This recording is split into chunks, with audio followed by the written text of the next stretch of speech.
Hello use welcome to TJMS Tamil channel. ரொம்பவே சுவாரஸ்யமாக போயிட்டுருக்க மகாநதி சீரியலுக்கான அப்கமிங் எபிசோடில் எந்த மாதிரியான விஷயங்கள்லாம் வரப்போகுது அப்படின்றத பார்க்கலாம் வாங்க. குழந்தை சொன்னாங்க இல்லையா, ஸோ இங்கேயே தங்குங்க மிஸ் அப்படின்ற ஒரே காரணத்துக்காக குழந்தைய வந்து நைட்டு முழுக்க கண் முழிச்சு வந்து மருந்து போட்டு பார்த்துட்டு இருந்திருக்காங்க நம்ம காவேரி. திடீர்னு இரும்புறதை கேட்டு அந்த சவுண்டை கேட்டு என்ன பண்ணுறாரு விஜயும் போய் பார்க்குறாங்க. தண்ணி குடிப்பாட்டி அதுக்கப்புறம் குழந்தைய வந்து தூங்க போடுறாங்க. இதை பார்த்து ரொம்பவே சந்தோஷப்படுறாரு விஜய். நீங்கள் ஆகுது நம்ம காவேரி கிளம்பணும் அப்படின்றதுக்காக பாப்பாவை எழுப்புறாங்க. பாப்பாவை எழுப்பிட்டு சரிடா நீ வந்து இன்னைக்கு ஒரு நாள் ரெஸ்ட் எடுத்துக்கோ அப்படின்றாங்க. தாத்தா என்னம்மா உடம்பு நைட்டில் எப்படி இருந்தது பரவாயில்லையே அப்படின்னு சொல்லிட்டு கேட்க, நைட்டில் நல்ல ஃபீவர் இருந்துச்சு தாத்தா, 4 மணி நேரத்துக்கு ஒரு தடவை நான் மருந்து கொடுத்து தூங்க போட்டேன், அதனால் இப்போ ஃபீவர் வந்து குறைஞ்சிருச்சு, ஒன்றும் ப்ராப்ளம் இல்லை, இன்னைக்கு ஒரு நாள் அவள் ஸ்கூலுக்கு போக தேவையில்ல அப்படின்ற மாதிரி தான் வந்து சொல்கிறாங்க. அப்போ மிஸ் நீங்களும் என் கூட தான் இருக்க போகிறீங்களா அப்படின்ற மாதிரி குழந்தையும் கேட்க, அது எப்படிடா முடியும், நான் இன்றைக்கி ஸ்கூல் போகணும் இல்லையா, நான் ஈவினிங்காக வந்து உன்னை பார்க்குறேன், நீ வந்து ரெஸ்ட் எடுத்துக்கோ அப்படின்ற மாதிரி குழந்தைகிட்ட சொல்லிட்டு அங்கேருந்து வந்து கிளம்ப பார்க்குறாங்க. நீ எங்கே மிஸ் போகிறீங்க, நான் வேணா உங்களை ட்ராப் பண்ணுறேன் அப்படின்னு சொல்லிட்டு விஜயும் கேட்க, இருக்கட்டும் பரவாயில்லங்க நான் ஆட்டோலேயே போய்க்கிறேன் சார் அப்படின்ற மாதிரி ஆட்டோக்காக வெயிட் பண்ணிட்டு இருக்காங்க. நம்ம விஜய் சடனாக வெளியில் வந்து பார்க்குற தருணத்தில் நம்ம காவேரி என்ன மிஸ் சொன்னால் ஆட்டோ வரலையா அப்படின்னு சொல்லிட்டு கேட்க, இல்லை ஃபஸ்ட்டு ஒரு ஆட்டோ புக் பண்ணியிருந்தேன் அது கேன்சல் ஆகிடுச்சு, பரவாயில்ல இருக்கட்டும் வாங்க நான் கூட்டிகிட்டு போய் விடுறேன் அப்படின்றாங்க.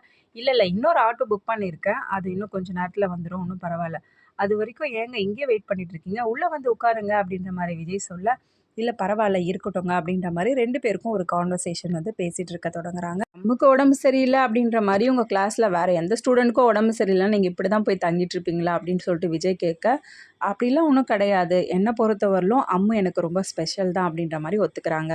அது என்னவோ தெரியல, அம்முவை நான் எப்போ ஆரம்பத்துலேருந்து பார்த்தனோ அவன் மேலே ஒரு இணைப்பிரியா பாசம் இருக்குது, முன்ஜென்ம பந்தம் அப்படின்னு சொல்லிட்டு சொல்லுவாங்க பார்த்தீங்களா, அந்த அளவுக்கு அவன் மேலே என்னவோ எனக்கு ஒரு தனி ஒரு பாசம் இருக்குது, அது ஏன்னு எனக்கே தெரியல அப்படின்ற மாதிரி தான் வந்து சொல்லிட்டு இருக்காங்க. அவளை எங்கள் வீட்டுக்கு கூட்டிகிட்டு வருவீங்கள, எனக்கு வந்து அவளை வீட்டை விட்டு அனுப்பணும்னு மனசே வராது, அந்த அளவுக்கு இருக்கும் அவன் மேலே உள்ள இது அப்படின்ற மாதிரி நிறைய ஃபீலிங்ஸோடு வந்து பேசிகிட்டு இருக்க தருணத்தில், இருந்தாலும் அவளை என் கூடவே வச்சுருந்து பார்க்கணுன்னு தான் எனக்கு ஆசை, ஆனால் அது முடியாது இல்லைங்களா, அதுக்கு நான் தத்து தான் எடுக்கணும் அப்படின்ற மாதிரி வந்து சொல்லிட்டு இருக்காங்க. இந்த சமயத்தில் விஜயை பார்த்து, சார் நான் உங்ககிட்ட ஒன்று கேட்டால் நீங்கள் கோச்சிக்க மாட்டீங்கல்ல, எனக்கு பேசாமல் நீங்கள் அம்மு எனக்கு தத்து கொடுத்துறீங்களா அப்படின்னு சொல்லிட்டு காவேரி கேட்குறது கேட்டு பயங்கரமாக அதிர்ச்சியாகி போய் நிற்கிறாங்க. அது எப்படி மிஸ் முடியும், என்னோடய உலகமே அவள் தான், அவளை எப்படி என்னால் தத்து கொடுக்க முடியும் அப்படின்னு சொல்லிட்டு விஜய் கேட்க, சார் நீங்கள் தான் வேறு ஒரு கல்யாணம் பண்ணிக்கிறீங்க, அந்த பொண்ணு ரொம்ப பிடிச்சிருக்கு அப்படின்னு தானே சொன்னீங்க அப்படின்ற மாதிரி காவேரியும் கேட்க, இங்கே பாருங்கள் என்னால் அவளை விட்டு பிரிஞ்சிருக்க முடியாது, நீங்கள் இந்த விஷயத்தை பற்றி இதோட நிறுத்துறீங்களா அப்படின்ற மாதிரி கோவமாக பேச, அதுக்கப்புறம் ஆட்டோ வருது, ஆட்டோவில் ஏறி போங்க மிஸ் அப்படின்ற மாதிரி விஜயம் வந்து சொல்லிடுறாங்க. தன்னோட குழந்தை அப்படின்னு சொல்லிட்டு தெரியாமல் தன்னோட குழந்தைய வந்து தத்து கொடுக்க சொல்லி கேட்ட முதல் தாயான காவேரி நம்ம காவேரி தான். வீட்டுக்கு போனதுக்கப்புறமா குழந்தைய பற்றி விசாரிக்கிறாங்க நம்ம சாரதாம்மா. நானே நினச்சிட்டு இருந்தேன்டி உன்னை வந்து அங்கேயே தங்க சொல்லிட்டு வரலாம், ஏன்னா குழந்தைக்கு உடம்பு சரியில்லாத போது எப்படி வந்து பார்த்துக்க முடியும் அப்படின்னு நினச்சிட்டு இருந்தா, பரவாயில்ல நீயே எனக்கு கால் பண்ணி அங்கே தங்கிட்டு வரேன்னு சொல்லிட்டு அதுக்கப்புறம் தானே எனக்கு சந்தோஷமாக இருந்துச்சு அப்படின்னு சொல்ல, தெரியும் உடம்பு சரியில்லாத குழந்தைய விட்டுட்டு அவர் அங்கங்கே அலைஞ்சு திரிஞ்சிருக்காரு பாரு அப்படின்ற மாதிரி ஒழுங்காக வீட்டுக்கு போயிருந்திருப்பாரு, அதுக்கப்புறம் நீ தானடி அவருக்கு ஃபோன் பண்ணி வர வச்ச, அதனால தான் அவரோட குழந்தைய வந்து பார்த்துக்க முடியல அப்படின்ற மாதிரி நம்ம சாரதாம்மா சொல்கிறது கேட்டு கோவப்படுறாங்க. தெரியாத மாதிரி பேசாதம்மா, எல்லாத்துக்குமே காரணம் நீ தான், மட்டும் ஒழுங்காக வீட்டில் இருந்து தான் இதெல்லாம் நடந்திருக்குமா சொல்லு, அவர் பாட்டுன்னு குழந்தைய பார்த்து ஒழுங்காக வீட்டில் இருந்திருப்பாரு அப்படின்ற மாதிரி வந்து காவேரி சொல்கிறது கேட்டு, நான் என்னடி பண்ணட்டும், நான் ஏதோ கோவத்தில் அதை மாதிரி பண்ணிட்டேன், இந்த ஃபோனும் சரி கிடையாது, அதுக்காக நான் என்ன பண்ண முடியும், சரிம்மா போனது போகட்டும், இந்த விஷயத்தை பற்றி திரும்ப நம்ம பேச தேவையில்ல சரியா அப்படின்ற மாதிரி காவேரி சொல்கிறாங்க. அதுக்கப்புறம் பார்த்தீங்கன்னா அவளுக்கு லஞ்ச்லாம் ரெடி பண்ணி பேக் பண்ணி காவேரிக்கு கொடுத்து அனுப்புகிறாங்க. கிச்சனில் உட்காந்து சாப்பிட்டுட்டு அதுக்கப்புறம் லஞ்ச் எடுத்துக்கிட்டு கிளம்புறாங்க. ஸ்கூலுக்கு போன காவேரி பசங்க எல்லாரும் ஒரு இடத்துல உட்காந்து விளையாடிட்டு இருக்காங்க. அந்த சமயத்தில் உட்காந்துட்டு இருக்க நம்ம காவேரி கிட்ட இன்னொரு டீச்சர் வந்து பார்த்தீங்கன்னா, இந்த மாதிரி மதர்ஸ் டே ப்ரோக்ராம் வருது இல்லையா, உங்களோட ஸ்டூடெண்ட்ஸில் யார் யார் வந்து பார்ட்டிசிபேட் பண்ணுறாங்க, அவங்களோட மதர்ஸ் நேம்லாம் வந்து கரெக்டாக இருக்கான்னு செக் பண்ணிக்கோங்க மேம் அப்படின்னு சொல்லிட்டு அந்த லிஸ்ட்டை வந்து கொடுத்துட்டு போக, காவேரியும் அந்த நேம் லிஸ்ட்டை வந்து செக் பண்ணி பார்க்குறாங்க. ஒவ்வொரு ஸ்டூடெண்ட்ஸ்க்கு நேராக வந்து அவங்களோட அம்மா பேர் வந்து கரெக்டாக இருக்கா அப்படின்னு சொல்லிட்டு, இந்த மாதிரி அவங்க ஃபோட்டோஸோட ஃபார்ம்ஸ் மாதிரியும் இருக்குது, அதையும் செக் பண்ணி பார்க்குறாங்க. அம்மோட ஃபோட்டோ இருக்கிறத பார்த்து ஒரு மாதிரி அப்செட் ஆன தருணத்தில் எல்லா குழந்தைங்களும் கலந்துக்கும் போது அம்மு மட்டும் வந்து கலந்துக்காமல் இருந்தால் நல்லா இருக்காது அப்படின்னு சொல்லிட்டு அவங்க என்ன பண்ணுறாங்க, காவேரி பேரை வந்து எழுதிடுறாங்க. ஸ்டூடெண்ட்ஸ் டைமில் அம்மா பேர் அப்படின்ற இடத்துல வந்து நம்ம காவேரியோட பேரை வந்து எழுதிக்கிறாங்க. இதை எழுதி முடிச்சதுக்கு அப்புறமா என்ன பண்ணுறாங்க, பிரின்சிபல் மேம் வந்து போயிட்டுருக்காங்க. அவங்கள வந்து கூப்பிட்டு வச்சு பேச ஆரம்பிக்கிறாங்க. கிட்ட ஒரு விஷயம் சொல்லணும் மேம் அப்படின்னு சொல்லிட்டு ஸ்டார்ட் பண்ணுறாங்க. எங்கள் கிளாஸில் எல்லா குழந்தைங்களுமே நாளைக்கு நடக்க போகிற அந்த மதர்ஸ் டே ப்ரோக்ராமில் வந்து பார்ட்டிசிபேட் பண்ணுறாங்க. அம்முவை தவிர்த்து அந்த ஒரு குழந்தை மட்டும் கலந்துக்காமல் இருந்தால் ரொம்பவே கஷ்டப்படுவாங்க. அதனால நான் ஒரு விஷயம் சொல்கிறேன் மேம் அப்படின்னு சொல்லிட்டு அந்த குழந்தைக்கு அம்மாவா நான் வந்து ப்ரோக்ராமில் வந்து பார்ட்டிசிபேட் பண்ணவா அப்படின்னு சொல்லிட்டு பெர்மிஷன் கேட்குறாங்க. இதை கேட்டதுக்கு அப்புறமா பிரின்சிபாலால் எப்படி மறுக்க முடியும்? ஆல்ரெடி வந்து சாரதம்மா எல்லா விஷயங்களையும் வந்து அவங்ககிட்ட சொல்லியிருக்காங்க இல்லையா? ஸோ இந்த குழந்தையோட அம்மாவே வந்து காவேரி தான் எல்லாத்தையும் வந்து மறந்துட்டுருக்கு அப்படின்ற மாதிரி. ஸோ இதை சொன்னதுக்கு அப்புறமா என்ன பண்ணுறாங்க, அதை எல்லாத்தையும் ஏற்றுக்கிட்டு ஓகே காவேரி, இந்த மாதிரி ஒரு மிஸ் கிடைக்கிறதுக்கு ரொம்பவே சந்தோஷமாக இருக்குது. ஏன்னா மற்ற குழந்தைங்கள பற்றி நீங்கள் யோசிக்கிறீங்க இல்லையா?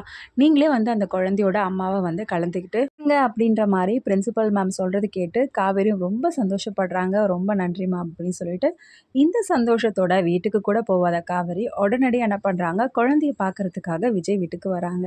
இங்கே வந்ததுக்கப்புறமா என்ன தாத்தா பாப்பா எப்படி இருக்கா அப்படின்னு சொல்லிட்டு கேட்க, அம்மா ஓகே தாம்மா அப்படின்னு சொல்லிட்டு தாத்தாவும் சொல்ல, ஃபீவர் ஏதாவது வந்துச்சா தாத்தா அப்படின்னு சொல்லிட்டு காவேரி கேட்க, இல்லை இல்லை அதெல்லாம் ஒன்றும் இல்லைம்மா, இப்போ நார்மலாக நல்லா ஜாலியாக விளையாட ஆரம்பிச்சிட்டா அப்படின்னு சொல்லிட்டு சொல்ல ஆரம்பிக்கிற தருணத்தில் குழந்தை எங்க தாத்தா அப்படின்னு சொல்லிட்டு கேட்குறாங்க. மேலே தான் விளையாடிட்டு இருக்கா அப்படின்னு. சரிங்க தாத்தா நான் மேலே போய் பார்க்குறேன் அப்படின்னு சொல்லிட்டு காவேரியும் வந்து போகிறாங்க. காவேரி போனதும் இந்த பக்கம் பார்த்தீங்கன்னா விஜய் குழந்தை 2 பேரும் உட்காந்து விளையாடிட்டு இருக்காங்க. இதை பார்த்ததும் சரி நீங்கள் 2 பேரும் பேசிட்டு இருங்கன்னு சொல்லிட்டு விஜய் வந்து வெளியில் போயிடுறாரு.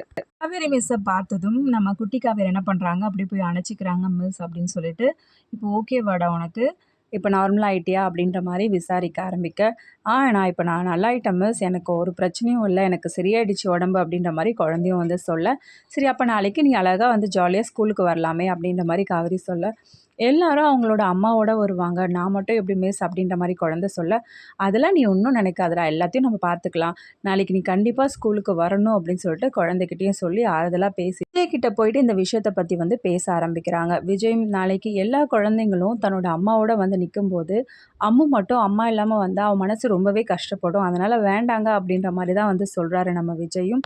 அதெல்லாம் ஒன்றும் பிரச்சனை இல்லைங்க, நான் எல்லாத்தையும் பார்த்துக்கிறேன், நாளைக்கு நீங்கள் மறக்காமல் அம்மு வந்து ஸ்கூலுக்கு கூட்டிகிட்டு வந்துடுங்க அப்படின்ற மாதிரி தான் வந்து சொல்கிறாங்க நம்ம காவேரி. ஆனா, இந்த விஷயத்த பத்தி விஜய் கிட்டயாவது சொல்லியிருந்திருக்கலாம். நான் தான் வந்து அம்மாவா பார்ட்டிசிபேட் பண்ண போறேன். அதனால நீங்க ஒண்ணும் வருத்தப்படாதீங்க அப்படின்னு சொல்லிட்டு கூட சொல்லியிருந்திருக்கலாம். ஆனா, விஜய் கிட்ட இந்த விஷயத்த பத்தி சொல்லவே இல்ல. குழந்தைய நினைச்சு கவலைப்படாதீங்க சார். நீங்க கண்டிப்பா நாளைக்கு அம்மாவ கூட்டிட்டு வரணும் அப்படின்ற மாரி தான் வந்து சொல்றாங்க. இத கேட்ட விஜய்க்கும் ஒண்ணுமே புரியல. பேசிட்டு ஓகேடா அப்படின்னு சொல்லிட்டு பாய் சொல்லிட்டு அங்கருந்து வந்து கிளம்புறாங்க. வீட்டுக்கு போனதும் காவேரியை பார்த்த சாரதாம்மா, என்னம்மா குழந்தைய போய் பார்த்துட்டு தான் வரியா அப்படின்னு சொல்லிட்டு கேட்க, ஆமாம்மா குழந்தைக்கு வந்து உடம்பு சரியில்லை இல்லையா, ஸோ ஈவினிங் வரேன்னு சொல்லிட்டு சொல்லியிருந்தேன் அம்முக்கிட்ட, அப்படியே போய் பார்த்துட்டு அப்படியே தாம்மா வீட்டுக்கு வரேன் அப்படின்ற மாதிரி காவேரி சொல்கிறத கேட்டு மனசுக்குள்ளே ரொம்ப சந்தோஷப்படுறாங்க.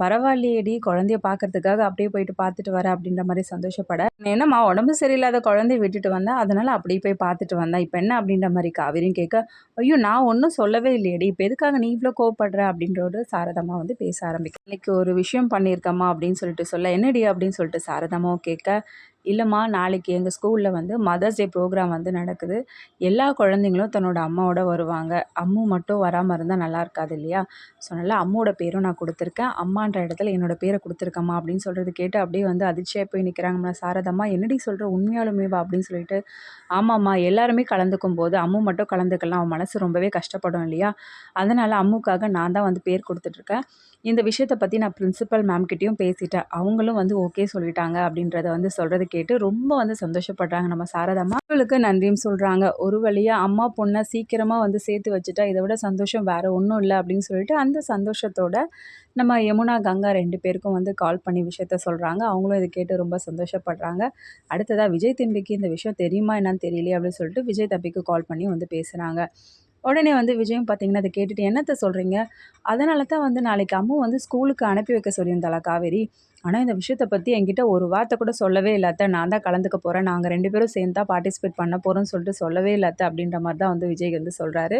"இது எப்படி மாப்ள அவ சொல்லுவா? அவளுக்கு தான் ஈகோ வந்து நெறைய இருக்குல்ல." அப்படின்ற மாரி நம்ம சாரதாம்மா சொல்றாங்க. "சரிங்க அத்த, நாளைக்கு நடக்க போற ஃபங்ஷன்ல கண்டிப்பா வந்து எல்லாம் நல்லதா நடக்கணும். நம்ம அம்மு வந்து சந்தோஷமா இருப்பா." அப்படின்னு சொல்லிட்டு 2 பேரும் வந்து சந்தோஷமா பேசிக்கிறாங்க. அம்மா, பொண்ணும் கலந்துக்கிட்டு போட்டியில வந்து பரிசு வெல்றாங்களா? இல்லையா? இது எல்லாமே தெரிஞ்சுக்கணுங்களா? அதுக்கு மறக்காம நம்மளோட சேனலை வந்து சப்ஸ்கிரைப் பண்ணிக்கோங்க. கூடவே இருக்க அந்த பெல் ஐக்கனும் கிளிக் பண்ணிடுங்க. அப்பதான் நான் போடுற அடுத்தடுத்த வீடியோஸ் உங்களுக்கு நோட்டிஃபிகேஷன்ல வரும். ஓகே வியூவர்ஸ், தேங்க்ஸ் ஃபார் வாட்சிங் திஸ் வீடியோ.